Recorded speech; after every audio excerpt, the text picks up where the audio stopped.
Hello, and welcome to another edition of WTF Just Happened Today, your essential guide to making the news make sense. It's Wednesday, January 14th, 2026, and I'm Matt Kieser. Today's edition was written and edited by me, and this audio article was narrated by an AI clone of my voice.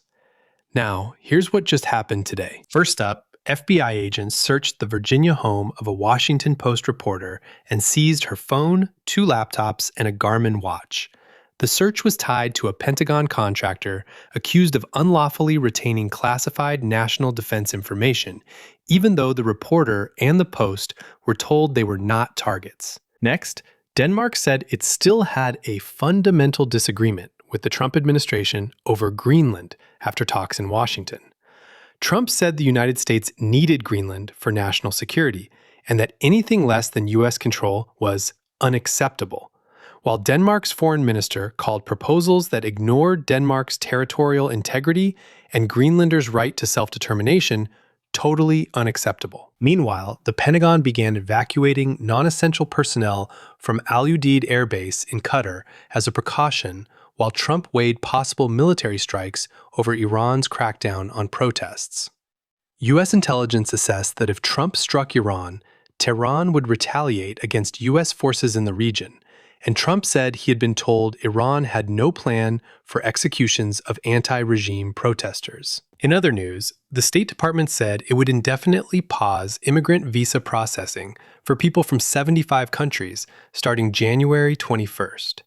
The pause applied only to immigrant visas for people seeking permanent residency that the administration considered likely to become a public charge.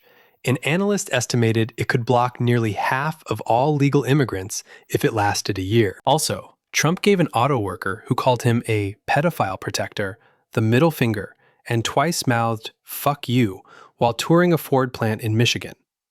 The White House called Trump's response appropriate. Ford suspended the worker, and the worker said he had definitely no regrets whatsoever. Next, a poll found 56% of Americans said Trump had gone too far in using the U.S. military to intervene abroad. Another poll found 70% of voters said Trump should first receive approval from Congress before taking military action against another country. Meanwhile, a federal 3-judge panel upheld California's new congressional maps in a 2-1 ruling, dismissing Republican and Trump administration claims that the voter-approved plan was an illegal racial gerrymander.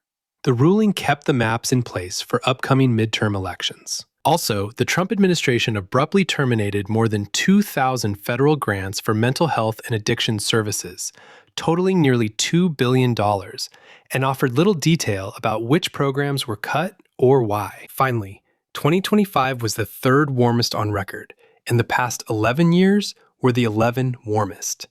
Global average temperatures were about 1.47 degrees Celsius above pre-industrial levels. That's all for now. You can find the full edition and all the cited sources at WTFJHT.com.